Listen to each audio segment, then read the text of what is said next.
Assalamualaikum warahmatullahi wabarakatuh.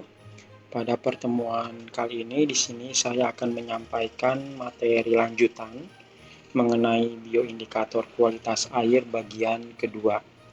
Adapun tujuan dari perkuliahan kali ini, mahasiswa diharapkan dapat mengetahui, memahami dan mampu menjelaskan mengenai bioindikator kualitas air lanjutan yang akan disampaikan oleh saya sendiri, Oto Prasadi, SPI, MSI.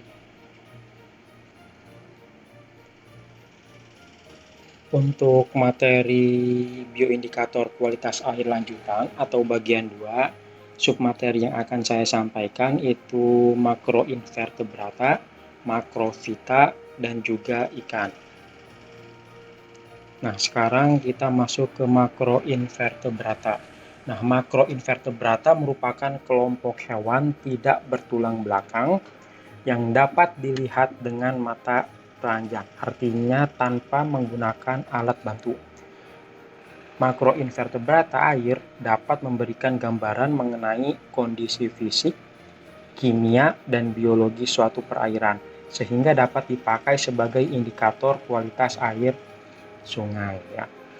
Nah, sifat-sifat makroinvertebrata air, ini yang pertama yaitu sensitif terhadap perubahan kualitas air, ya, fisik, kimia, sehingga berpengaruh terhadap komposisi dan kelimpahan. Artinya keberadaan di perairan itu sangat dipengaruhi oleh kondisi perairan. Kemudian yang kedua, ditemukan hampir di semua perairan.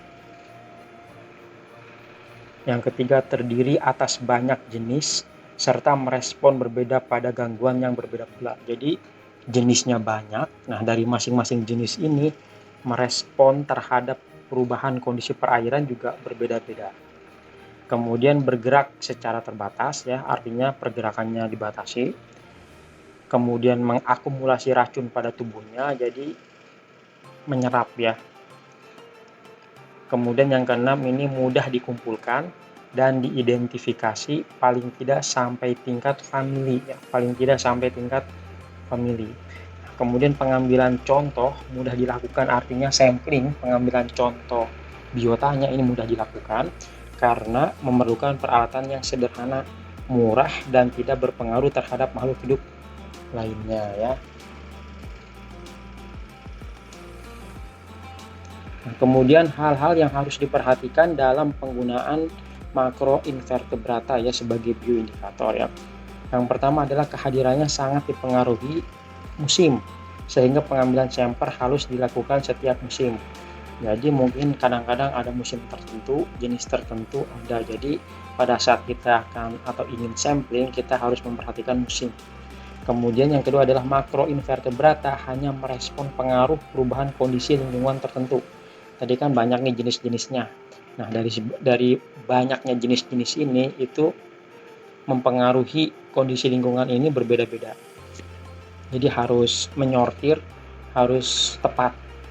Kemudian yang ketiga, kondisi fisik dan kimia perairan seperti kecepatan aliran air, kemudian ada substrat dasar sungai, keberadaan pusaran artinya turbulensi, dan genangan air, lebar sungai, kemiringan ini masuk ke topografi, kemudian tutupan vegetasi pada tebing sungai, artinya ini nanti berkaitan dengan tumbuh-tumbuhan yang hidup di sekitar bantaran sungai, kemudian kandungan unsur hara dan konsentrasi oksigen terlarut dapat mempengaruhi keberadaan makroinvertebrata. Jadi berdasarkan hal tersebut, ya, perlu dilakukan pengambilan sampel pada lokasi populasi dan belum terpolusi dengan kondisi fisik yang seragam. Jadi diharapkan ini bisa menentukan lokasi yang pas, ya. Jadi makroinvertebrata, ya, ini adalah salah satu contoh atau jenisnya, ya. Makroinvertebrata air ini terdiri, ya, untuk digambar ini adalah bentuk dari larva Plesoptera, ya, stonefly. Kemudian ini yang B ini adalah larva Trisoptera atau kutu air, ya.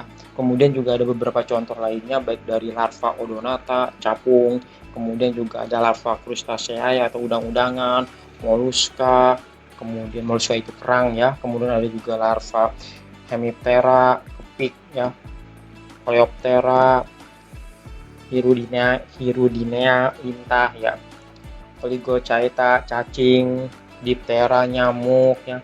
Ini pernah saya sampaikan pada video-video sebelumnya ya yang berkaitan dengan Avertebrata. Kemudian prosedur biomonitoring menggunakan makroinvertebrata menurut Ekoton tahun 2013, prosedur pemeriksaan makroinvertebrata diuraikan sebagai berikut ya. Jadi yang pertama adalah parameternya itu keragaman famili ya, berarti familinya itu beragam. Kemudian juga keragaman EPT ya, EPT itu adalah Ephemoptera, Plesoptera, dan Trisoptera ya. Presentase kelimpahan EPT serta indeks pencemaran. Kemudian tentukan lokasinya, hindari bagian curam karena nanti akan sangat sulit mengambil sampel ya, berarus sangat deras ya, kemudian juga dan berbatu besar karena membahayakan. Jadi sebenarnya untuk arus deras, berbatu besar yang membahayakan ini tergantung nanti peruntukannya seperti apa. Kemudian yang ketiga adalah pengambilan sampel dimulai dari titik 1 paling hilir ya, ini sekitar kurang lebih ya 1 menitan, kemudian dilanjutkan ke titik 2 dan titik 3 ke arah hulu sungai ya, atau sebaliknya ya, hulu dulu baru hilir ya. Dilakukan pengambilan sampel dengan kombinasi teknik kicking atau jabbing ya. Kicking itu ditendang-tendang ya, makroinvertebratanya apa bagian perairannya. Nah, nanti pada pengambilan sampel itu biasanya tepi, tengah, ujung.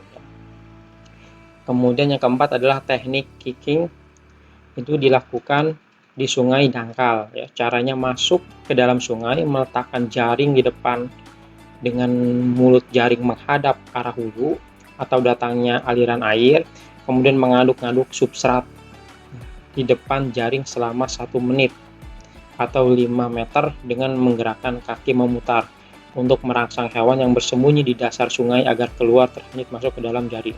Atau bisa juga menggunakan pipa paralon yang dimasukkan ke dalam air ya, didorong, ditekan seperti penggunaan Ekman Grab ya.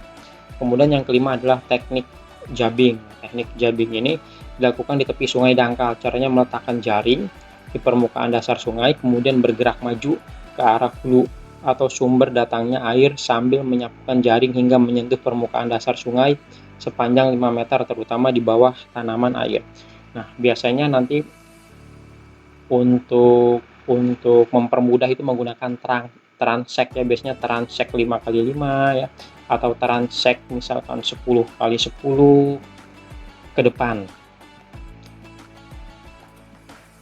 Nah, kemudian yang keenam adalah tuangkan sampel dari kantong jaring ke dalam nampan plastik dan siramkan sedikit air untuk membersihkan sisa sampel dalam jaring dan untuk memudahkan pengambilan makroinvertebrata dari substrat dalam sampel.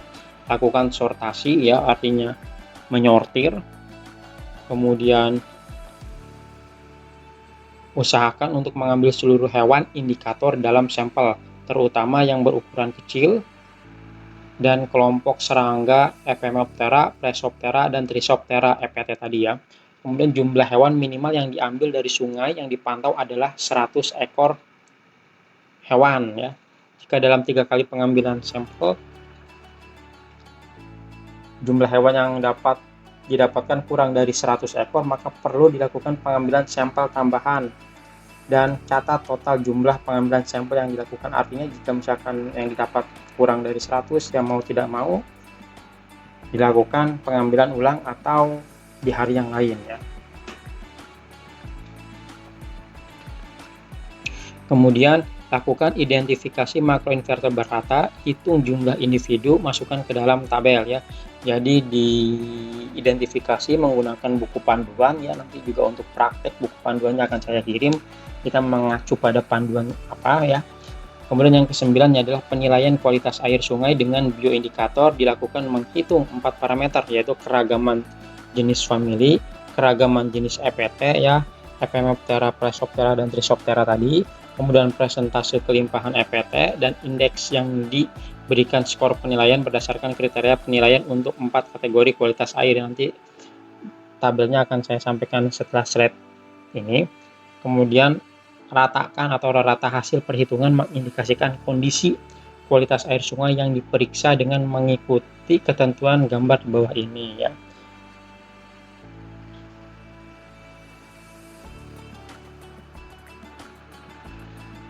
Nah, jadi mempelajari keanekaragaman makro zoobentos adalah salah satu cara paling efektif dan murah untuk memperkirakan kualitas ekologis itu seperti apa ya di perairan.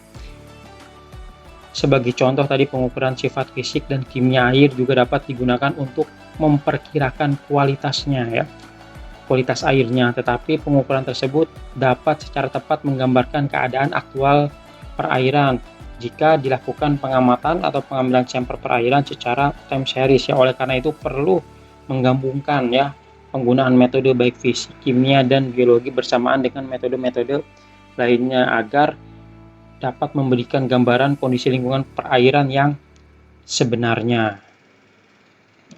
Itu untuk makro zoobentos.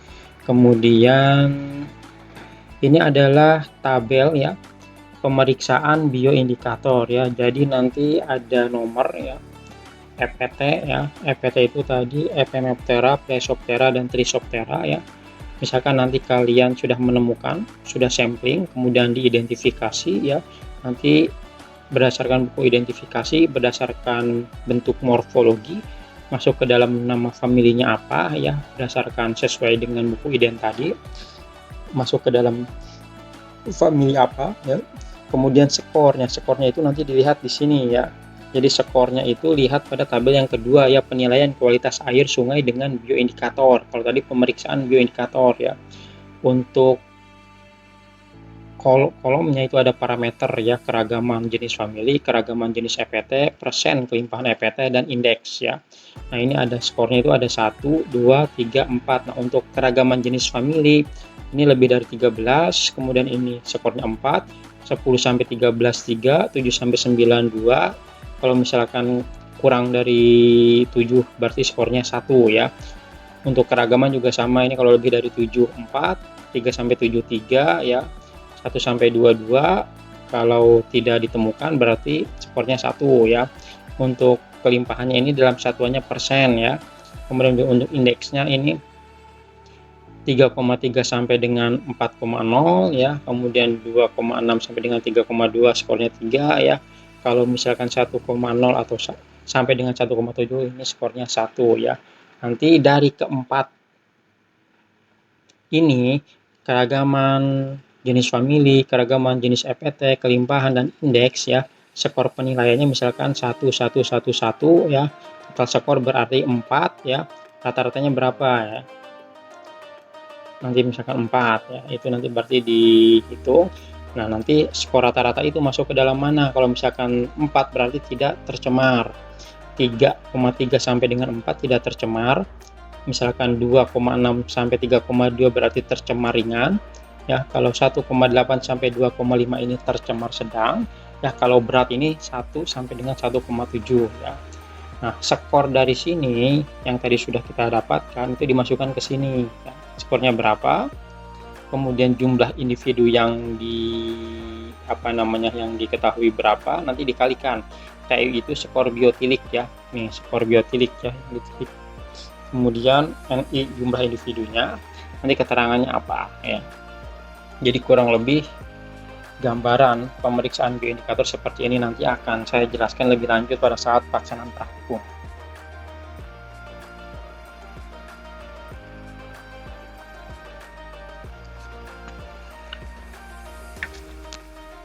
Kemudian makro bentos. Nah, bentos adalah hewan yang sebagian besar siklus hidupnya di substrat dasar perairan. Di substrat dasar perairan ya, berarti di bawah ya. Bagian permukaan epifauna, di dalam sedimen dasar infauna. Jadi kalau di atasnya epi, di bawahnya adalah infauna. Nah, menurut Sinaga tahun 2009, berdasar tingkat toleransi pada pencemaran, bentos digolongkan dalam 3 jenis ya. Jenis tahan bahan pencemar, misalnya kayak cacing tubivac ya. Kemudian dia Masculinum sp dan Pisidium sp. Kemudian ada jenis lebih bersih, misalnya siput senang arus ya, Bryozoa, Crustaceae ya, kemudian diserta serangga perairan. Jenis hanya senang bersih ya, hanya senang dan lebih bersih ini beda ya. Misal siput Vivinatidae dan Amicolidae serta beberapa jenis serangga dalam fase larva dan nimfa.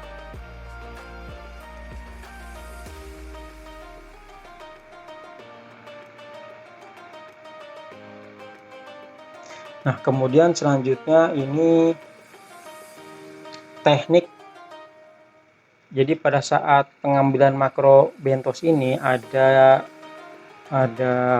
alurnya atau mekanismenya. Ini adalah yang pertama teknik penangkapan dan identifikasi ya.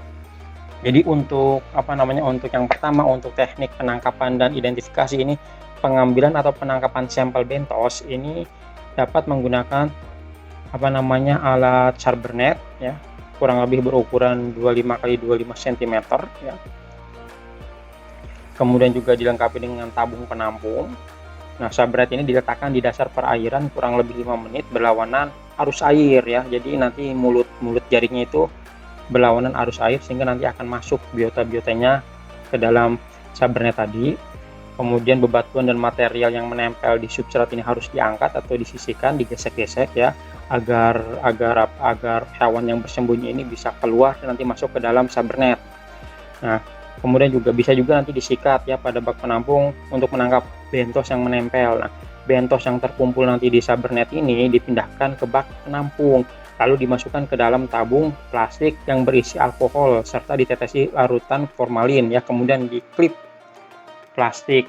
Kemudian juga jangan lupa dilabel ya, karena kadang-kadang kita lupa dilabel, nanti pada saat sampai lab bingung ini lokasi yang mana ya. Jadi jangan lupa, penting untuk melabel berdasarkan titik stasiun ya.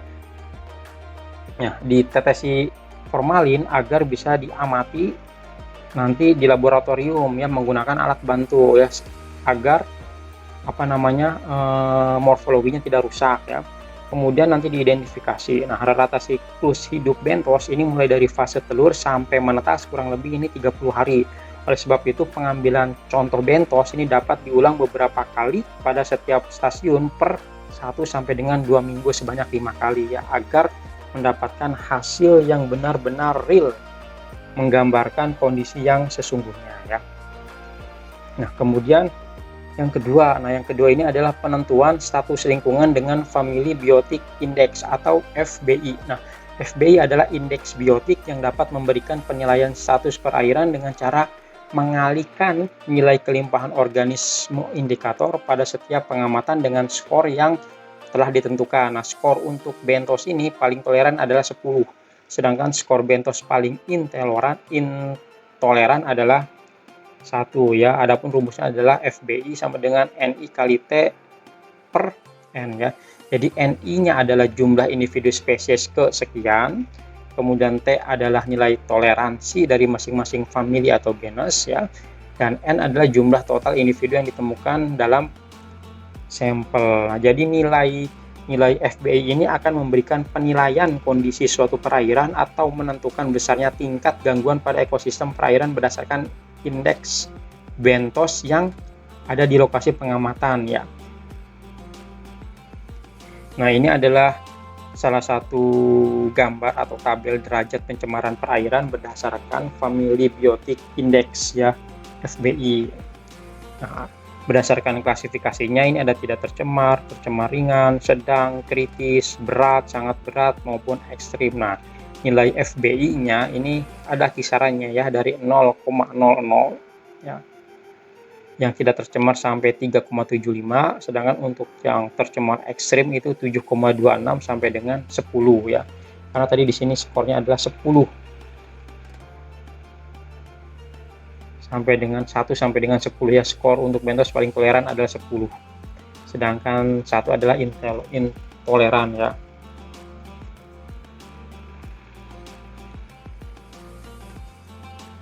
Oke, selanjutnya kita masuk ke penentuan status lingkungan ya. Kalau tadi yang pertama adalah teknik penangkapan dan identifikasi, kemudian yang kedua penentuan status lingkungan dengan FBI, Family Biotic Index. Kemudian yang ketiga adalah penentuan status lingkungan dengan biological monitoring, working party average score per action ya. Jadi atau disingkat itu biasa BMWP ASPT ya. Nih, seperti yang terdapat pada tabel, singkatannya adalah BMWP ASPT. Nah, indeks biotik BMWP ASPT ini merupakan nilai dalam bentuk scoring yang dibuat atas dasar tingkat toleransi organisme atau kelompok organisme terhadap cemaran ya. Juga memperhitungkan keragaman organisme dengan mempertimbangkan kelompok-kelompok tertentu ya dalam kaitannya dengan tingkatan pencemaran ya. Jadi sistem tersebut itu sistem sistem yang menggunakan metode BMWP ASPT ini mengelompokkan atau membagi biota bentik menjadi 10 tingkatan ya. 10 tingkatan di sini bisa dilihat ya. Oh, sebentar, 10 tingkatan. 1 2 3 4 5 6 7 8 9 ya. Sebentar.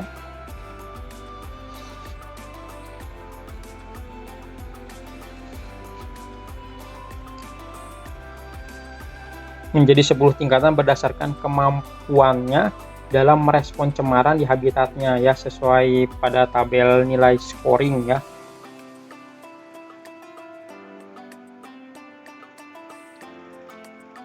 Sesuai pada tabel nilai scoring indeks biotik metode BMWP ASPT ya, yang diperlihatkan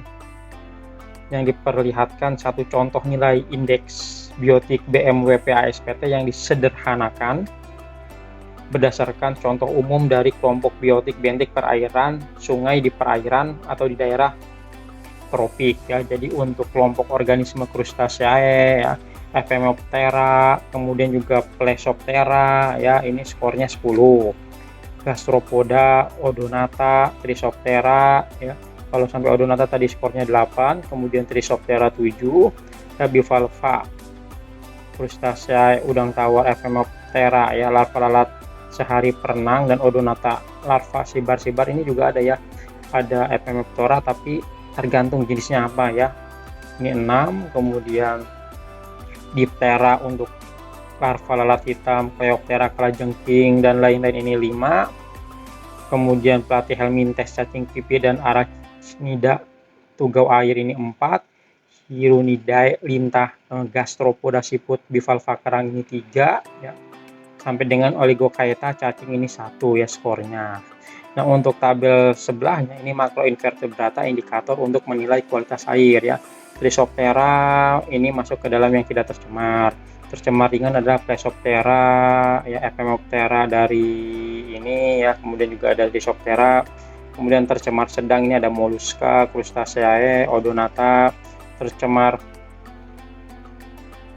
sedang, kemudian tercemar ya, di atas sedang ini ada lintah ya, Hirudinae. Kemudian tercemar agak berat Oligochaeta ya, kemudian sangat tercemar ini tidak terdapat Macrorhizobenthos.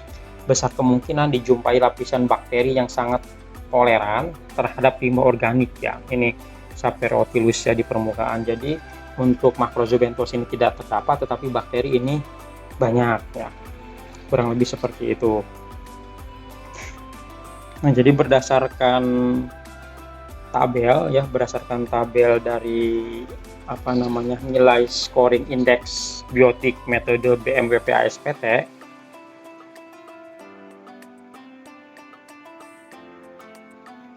nilai indeks biotik ini dapat diperoleh dengan cara merata-ratakan seluruh jumlah nilai scoring yang tadi ya, yang dari masing-masing kelompok biota yang diperoleh di perairan air tawar yang tabel sebelumnya ya. Nilai indeks ini berkisar antara 0 sampai dengan 10 ya. Tadi kan ada ranknya itu 10 tingkat ya, 0 sampai dengan 10, dan sangat bervariasi bergantung pada musim. Semakin tinggi nilai yang diperoleh akan semakin rendah tingkat cemaran yang ada nih. Semakin tinggi nilai yang diperoleh, semakin rendah tingkat pencemarannya ya.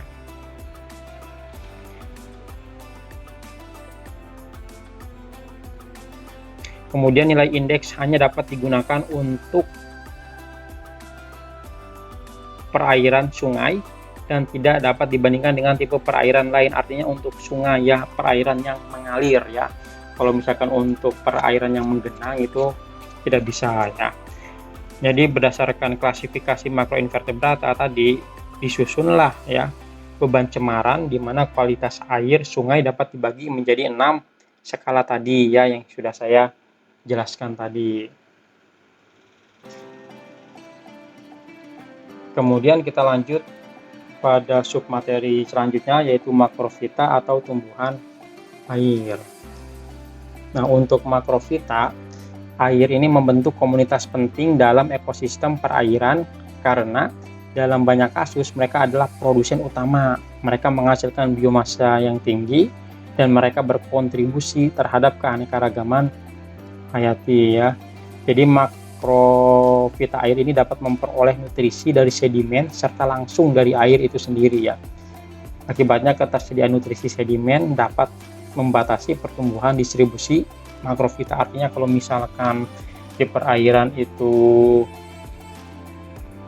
nutrisi sedimennya terbatas ya, nanti pertumbuhannya pun akan ikut terbatas ya. Jadi walaupun keterbatasan tersebut, makrofita merupakan indikator yang berguna untuk mengetahui kondisi dari suatu perairan terutama di sungai ya. Nah, ini ada beberapa contoh metode penelitian ya. Yang pertama ini berdasarkan Water Framework Directive ya, FWD. Jadi untuk yang FWD ini sebenarnya di negara-negara Uni Eropa ya. Merupakan FWD ini dokumen kunci yang menetapkan aturan untuk konservasi permukaan daratan, transisional pesisir dan perairan bawah tanah ya. Jadi persyaratan dalam dokumen harus dipenuhi oleh masing-masing jenis perairan ya. Ini regulasi WFD ya. Jadi untuk WFD sendiri ini banyak metode ya makrofita yang digunakan untuk menilai status trofik badan air ya. Karena FWD ini digunakan di Uni Eropa ya. Adapun metode-metodenya yang pertama adalah Makrofita Index ya atau MI. Ini digunakan di danau berkapur ya. Ini kalau tidak salah di Alpen ya, di wilayah Philippines ya. Nah, rata-rata MI ini rata-rata MI pada sebuah danau ini berkolerasi dengan konsentrasi fosfor yang totalnya selama waktu sirkulasi ya. Jadi ini berkolerasi dengan konsentrasi fosfor untuk MI ya. Nah, kemudian untuk tim ya, untuk tim ini adalah the Trophic Index of Makrofita ya. Ini di sungai kalau tim. Nah, kalau tim ini adalah nilai indikator makrofita yang diberikan itu totalnya adalah 49 spesies makrofita yang hidup ya pada skala 1 sampai dengan 4 ya. Nah, 1 ini mengindikasikan kondisi oligotropik ya, dan 4 ini politropik ya. Ini untuk tim ya. Kemudian setelah tim ini yang selanjutnya adalah MTR. MTR ini di Jerman ya, Mean Trophic Rank. Kalau tim sungai tadi di Jerman, nah untuk MTR ini Mean Trophic Rank, ini sungai sama-sama seperti tim tadi tapi ini di Inggris ya. Nah, kalau MTR ini adalah metode yang berfokus pada dampak yang ditimbulkan oleh pengayaan fosfat. Kalau yang tadi yang tim itu berkolerasi dengan fosfat, ini pengkayaan fosfat ya.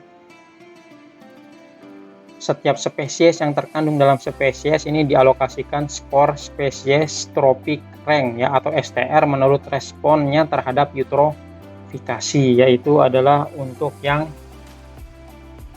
tadi MTR sungai di Inggris.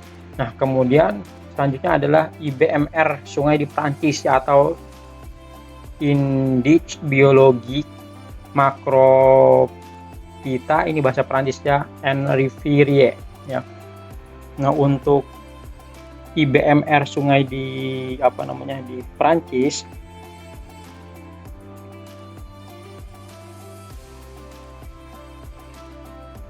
untuk IBMR sungai di Perancis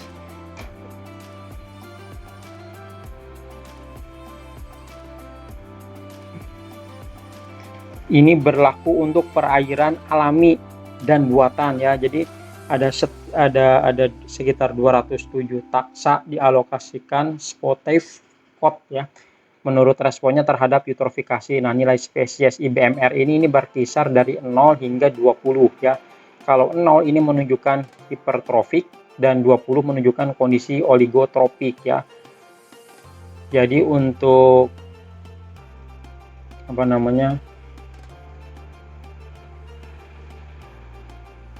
itu untuk IBMR ya, IBMR. Nah, kemudian selanjutnya adalah ESMI ya, ESMI danau ya. Ini Ecological State Macrophyta Index ya. Untuk ESMI sendiri ini mengevaluasi dua aspek ya, komunitas makrophyta, yaitu komposisi taksonomi dan kelimpahan ya, yang digabungkan menjadi satu indeks multimetrik. Nah, ESMI ini dihitung dengan memeriksa tanaman sepanjang transek, jadi ke depan danau ya, yang ditentukan dengan lebar sekitar 20-30 meter. Ini juga bisa menggunakan transek 10x10 ya, atau 5x5 asal ke depan ya. Kemudian jumlah transek ini bergantung pada garis pantai dan luas danau, jadi sifatnya fleksibel. Nah, nilai ESMI ini berkisar dari 0 hingga 1, di mana 1 menunjukkan kondisi murni dan 0 habitat yang sangat terdegradasi, itu ESMI. Nah, yang terakhir adalah MRI. Yang terakhir ini adalah MRI. MRI itu adalah Macrophyta River Index, sungai ya di Polandia. Nah, untuk MRI ini sama seperti EMOR ya. EMOR itu Macrophyta River Assessment Method ya, yang digunakan juga sama di Polandia ya dari tahun 2007. Metode ini menggunakan karakteristik kuantitatif dan kualitatif dari makrophyta di bagian sungai yang sedang dianalisa. Nah, metode ini memungkinkan penentuan tingkat degradasi sungai dan menentukan trofi menggunakan Macrophyta Index untuk river atau MIR ya, atau MRI ya. Nah, itu adalah contoh metode penelitian berdasarkan WFD ya. Nah, kemudian bagaimana kalau berdasarkan Huysmans-Oeff Fresco model ya, atau model HOF ya, HOF ya, ini yang nomor 2. Nah, untuk yang nomor 2 ini adalah satu set hierarkis dari 5 model dengan peningkatan kompleksitas yang ditunjukkan untuk menyesuaikan kurva respon spesies satu bentuk pada gradien lingkungan. Jadi ada 5 model. Nah, ini adalah model dari konsep model HOF tadi ya. Ini merupakan gambar satu set hierarki model-model respon ketidakhadiran atau kehadiran spesies secara teoritis yang diberi peringkat berdasarkan peningkatan kompleksitas ya. Jadi untuk yang model 1 ini, untuk yang gambar 1 ini, model 1 ini tidak ada tren spesies ya, atau no respon ya, flat datar ya. Nah, untuk model yang kedua ini peningkatan ya, ada peningkatan atau penurunan tren ya, sigmoidal. Jadi ada peningkatan atau penurunan ya, sigmoidal model kedua. Nah, kemudian model ketiga. Nah, model ketiga yang ini, model ketiga ini ada peningkatan atau penurunan tren di bawah respon maksimum yang dicapai sigmoidal with plateau. Ya, ini nih, ini adanya peningkatan atau penurunan tapi di bawah ya, di bawah respon maksimum ini. Respon maksimum yang dicapai sigmoidal with plateau. Kemudian model yang keempat, untuk model yang keempat ini kurva respon simetris ya. kurva respons simetris, unimodal simetrik ya. Kemudian untuk yang model kelima, kurva respon miring unimodal squid ya. Ini adalah model kelima ya. Ini sumbernya Gogeun dan Arp 2007, Husman et al 2003. Nah, selanjutnya kita masuk ke submateri ikan. Ikan adalah salah satu spesies hewan yang sering digunakan sebagai bioindikator lingkungan untuk memantau tingkat pencemaran atau kualitas air lingkungan karena kepekaannya terhadap pencemaran ya.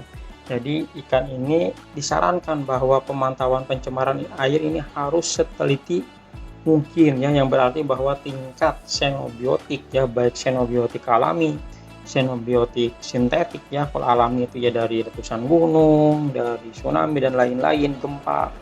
Kalau xenobiotik sintetik itu ya dari pengaruh dari kegiatan pestisida, kemudian juga ada logam. Itu harus diketahui tidak hanya dalam air tetapi juga pada sedimen dan jaringan hewan ya, nanti berkaitan dengan toksikologi yang dianggap sebagai bioindikator. Nah, ikan ini sering digunakan untuk mengetahui dampak berbagai jenis polutan organik. Nah, kemudian menurut Ville ya 2011, keuntungan menggunakan ikan sebagai indikator kesehatan lingkungan itu ada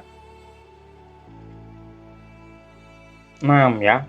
Yang pertama, ikan adalah indikator yang baik untuk efek jangka panjang ya, beberapa tahun, dan kondisi habitat yang luas karena mereka relatif berumur panjang dan bergerak. Jadi menggunakan ikan yang masa hidupnya itu panjang ya sebagai bioindikator. Kemudian ikan pada umumnya mencakup berbagai spesies yang mewakili berbagai tingkat trofik ya. Jadi ada ikan yang sifatnya omnivora, ada juga herbivora ya. Kemudian juga pemakan insektivora, planktivora, dan piscivora. Jadi macam-macam yang ikan. Mereka cenderung mengintegrasikan efek dari tingkat trofik yang lebih rendah. Dengan demikian, struktur kumpulan ikan mencerminkan kesehatan lingkungan yang terintegrasi. Kemudian yang ketiga, ikan berada di bagian atas rantai makanan akuatik ya. Rantai makanan akuatik yang paling atas ya, dikonsumsi oleh manusia, menjadikannya subjek penting dalam menilai kontaminasi. Jadi rantai makanan pertama yang dikonsumsi manusia ya. Jadi harus diketahui kontaminasi atau tidaknya. Kemudian ikan relatif mudah dikumpulkan dan diidentifikasi pada tingkat spesies yang lebih mudah dibandingkan mungkin bentos atau makroinvertebrata lainnya. Nah, sebagian spesimen ini dapat disortir dan diidentifikasi di lapangan langsung ya. Jadi langsung diambil ya, ditangkap, langsung diidentifikasi. Nah, persyaratan lingkungan dari ikan secara umum relatif sudah diketahui ya, karena banyak penelitian yang berkaitan tentang ini ya. Jadi sudah banyak diketahui. Nah, informasi tentang distribusi ikan biasanya tersedia ya. Nah, kemudian yang kelima adalah penggunaan kehidupan akuatik. Standar kualitas air biasanya dicirikan dengan istilah perikanan, misalnya air dingin, air hangat ya. Nah, pemantauan kumpulan ikan ini memberikan evaluasi langsung dari feasibility yang menekankan pentingnya ikan bagi pemancing dan nelayan komersial. Nah, kemudian yang terakhir, ikan terhitung hampir separuh spesies vertebrata, artinya separuhnya ya dari vertebrata yang terancam punah, dan subspesies yang berlokasi di Amerika ya. Nah, kemudian ini ada beberapa contoh metode ya. Ada 3 contoh ya. Yang pertama ini untuk perhitungan ikan tadi ya, menggunakan indeks hepatosomatik ya, atau hepatosomatic index HSI adalah dikenal luas sebagai bioindikator paparan kontaminan ya. HSI ini sama dengan berat organ hati kali berat total pangkat min 1 kali 100 ya. Kenapa menggunakan berat organ hati ya? Karena hati ini sangat penting dalam detoksifikasi ya. Paparan kontaminan dapat menyebabkan peningkatan ukuran hati dari hipertrofi atau peningkatan ukuran. Kemudian hiperplasia, peningkatan jumlah hepatosit, atau keduanya ya, sehingga menggunakan HT ya, HSI-nya untuk indeks hepatosomatik ya. Nah, kemudian yang kedua ada indeks gonadosomatik atau gonadosomatic index ya, GSI. Nah, ini bioindikator yang memasok informasi struktural lebih dari fungsional untuk menghormati kesehatan dan status pematangan gonad. Jadi ini GSI sama dengan berat gonad ya, berat gonad pada ikan dikali berat total pangkat min 1 kali 100 ya. Ini untuk yang GSI. Nah, kemudian yang terakhir ini adalah faktor kondisi atau condition factor ya. CF adalah indikator kuantitatif dari kesejahteraan individu yang mencerminkan kondisi ketersediaan makanan ya. Jadi berkaitan dengan ketersediaan makanan ya. CF ini adalah berat total ya, berat total dari ikan dikali panjang total ya, berat totalnya berapa, panjang total. Jadi kalau panjang total itu dari sungut ya, mulut sampai dengan pangkal ekor ya. Di panjang totalnya itu pangkat min 3 kali 100. Ini ya pustakanya Araujo et al. Tahun 2017 ya. Nah, keanekaragaman jenis ikan, kelimpahan, dan keanekaragaman ikan dapat juga dinilai dan dianalisis hubungan kanonik ya, canonical correspondence analysis ya, atau CCA. Ini menggunakan SPSS ya, dapat digunakan mengevaluasi hubungan antara komunitas ikan dengan variabel lingkungan. Jadi nanti berbentuk diagram ya, kemudian juga ada garis, nanti ada titik-titik kanonikalnya ya. Jadi hubungannya nanti kalau misalkan dia saling berdekatan seperti apa, kalau berjauhan seperti apa ya. Nah, jadi untuk ikan ini diidentifikasi dan dihitung di tempat dan mengukur panjang ikan. Jadi ikan individu yang tidak dapat diidentifikasi tentu dia harus diawetkan ya dengan formalin 10%. Kemudian nanti setelah itu baru diamati di laboratorium menggunakan alat bantu ya. Nah, ini adalah contoh penerapan FISH, Index of Biotic Integrity IBI ya.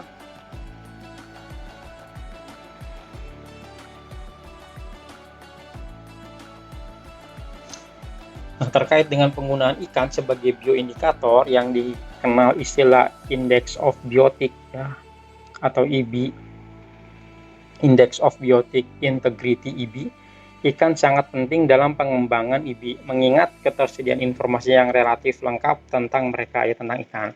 Nah, riwayat hidup dan ekologi, posisi dalam jaringan tropik relatif mudah diidentifikasi, dan kepekaan terhadap berbagai penyebab stres antropogenik di stres yang diakibatkan oleh manusia. IBI digunakan untuk mengevaluasi kondisi lingkungan berdasarkan penilaian populasi dan komunitas ikan ya. Jadi setelah sampel ikan yang terkoleksi telah teridentifikasi, dihitung, diperiksa kira-kira seperti apa morfologi dan anatominya, penyakitnya ya,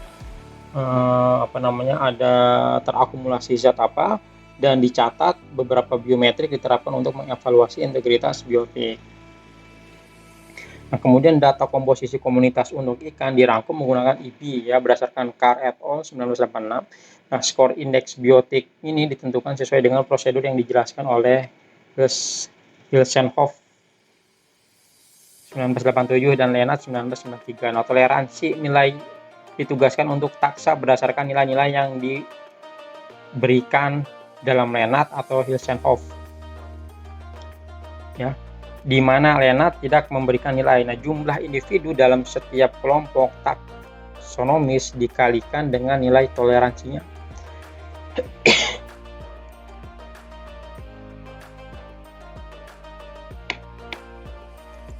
Dan skor toleransi rata-rata tertimbang untuk sampel tersebut dihitung ya, ini berdasarkan Hilsenhoff. Skor yang lebih tinggi ini menunjukkan tempat atau daerah yang lebih terdegradasi dalam hal pencemaran organik, tetapi tidak selalu merupakan indikator degradasi habitat. Nah, selanjutnya ini merupakan pengambilan sampel lapangan atau field sampling ya. Tujuan utama dari koleksi ikan adalah untuk mendapatkan sampel dengan spesies dan kelimpahan perwakilan ya, tergantung jenisnya, pada tingkat upaya yang wajar ya. Jadi upaya pengambilan sampel ini distandarisasi dengan menggunakan panjang aliran yang sama, metode pengumpulan serta tipe habitat. Nah, segmen arus ini harus dipilih untuk pengambilan sampel yang mewakili habitat tersebut. Jadi harus bisa menentukan titik lokasi sampel yang bisa mewakili keadaan habitat. Nah, selain itu juga lokasi sampel akan mewakili habitat keseluruhan ya. Jadi harus menentukan titik lokasinya, ini harus tepat ya. Nah, kemudian yang kedua adalah electrofishing. Nah, electrofishing, ikan ditangkap terutama dengan peralatan elektrofikasi yang menggunakan output arus searah ya atau DC ya. Metode pengumpulan ini telah terbukti menjadi metode tunggal paling komprehensif dan efektif untuk mengumpulkan ikan sungai ya. Kenapa menggunakan arus DC? Nah, arus DC ini lebih aman, lebih efektif terutama dalam air keruh dan kurang berbahaya bagi ikan ya. Tetapi kalau misalkan di perairan dengan konduktivitas rendah, mungkin perlu menggunakan unit AC ya, bukan DC. Kemudian yang C, pengolah sampel. Ikan diidentifikasi sampai tingkat spesies karena ikan ini lebih mudah untuk diidentifikasi ya, buku panduannya juga sudah banyak tersedia. Dihitung, diperiksa aspek penyakit dan anomalinya, diukur, dirilis ini diperbarui ya, dan dicatat pada lembar data ikan yang sudah tersedia. Kemudian yang D, ini pengukuran parameter fisik dan kimia. Jadi pengukuran fisika dan kimia ini misal pH, konduktivitas, suhu, oksigen terlarut, ya. Kemudian kedalaman dan aliran. Dari kondisi aliran yang ada dicatat pada karakterisasi fisik ya atau lembar data lapangan. Jadi dituliskan ya kualitas air yang tadi yang fisik dan kimia, kemudian dirangkum untuk menghasilkan data sementara. Nah, potensi stresor seperti outfall saluran pembuangan diidentifikasi dan dipetakan menggunakan GPS. Jadi harus benar-benar bisa menggambarkan keadaan lingkungan yang menyatakan sebenar-benarnya ya. Nah, kemudian yang ini adalah penilaian habitat ya. Untuk penilaian habitat dilakukan di setiap lokasi pengambilan sampel dan semua informasi dicatat pada lembar lapangan ya. Pengkajian habitat memberikan informasi yang berguna tentang kemungkinan penyebab gangguan untuk menanamkan biota ketika parameter kualitas air tidak menunjukkan masalah. Nah, jadi penilaian habitat ini terdiri dari evaluasi fitur fisik ya berikut sepanjang jangkauan kira-kira kurang lebih 150 meter, substrat, kemudian ada morfologi, saluran perairannya, aliran sungai, stabilitas kanopi atau vegetasinya, tutupan vegetasinya. Nah, parameter individu dalam masing-masing kelompok ini diberi skor dan dijumlahkan untuk menghasilkan skor total yang diberi kategori kualitas habitat seperti yang pernah atau sudah saya jelaskan tadi. Nah, kemudian yang selanjutnya adalah menghitung IB ya, Index of Biotic Integrity ya. Setelah ikan dari setiap koleksi sampel telah diidentifikasi atau telah teridentifikasi, kemudian dihitung, diperiksa untuk penyakitnya ya, dan dicatat beberapa biometrik digunakan untuk mengevaluasi integritas biologis. Nah, analisis kumpulan ikan ini dilakukan menggunakan modifikasi IB. Nah, modifikasi IB ini menggunakan 10 biometrik. Yang pertama adalah jumlah total spesies ikan, kemudian ada jumlah spesies pemakan serangga bentik, yang ketiga jumlah spesies ikan trout dan sunfish, yang keempat jumlah spesies intoleran, proporsi individu toleran, proporsi individu sebagai generalis, proporsi individu sebagai cyprinid pemakan serangga, proporsi individu sebagai trout atau proporsi individu sebagai piscivora, karnivora atas. Yang kesembilan adalah jumlah individu dalam sampel, dan yang terakhir adalah proporsi individu dengan penyakit atau anomali tidak termasuk penyakit black spot ya. Nah, kemudian kriteria penilaian kuantitatif dikembangkan untuk setiap biometrik berdasarkan tingkat penyimpangan ya. 5 ini tidak ada ya, yang sedikit, yang pokoknya 5 ini tidak ada, 3 ini cukup, 1 ini signifikan ya. dari kondisi referensi ekoregional yang sesuai. Nah, skor untuk biometrik individu di setiap lokasi pengambilan sampel dijumlahkan untuk menghasilkan skor total yang kemudian diberi kategori kondisi. Nah, nilai IB maksimum ada 50, mewakili integritas biologis yang sangat baik. Kemudian skor kurang dari 29 menunjukkan aliran yang memiliki integritas biologis yang buruk, dan 10 menjadi skor terendah yang dapat diterima pada ekosistem perairan tersebut ya. Nah, mungkin materi bioindikator kualitas air yang dapat saya sampaikan ini. Mohon maaf jika masih banyak terdapat kekurangan, kesalahan ya. Nanti silahkan bisa ditambahkan di komentar agar bisa saya perbaiki untuk perkembangan atau sesuai dengan kemajuan teknologi. Sekali lagi terima kasih untuk atensinya. Mohon maaf jika masih banyak kekeliruan dan kesalahan. Kurang lebih saya mohon maaf. Wabillahi taufiq wal hidayah. Wassalamualaikum warahmatullahi wabarakatuh.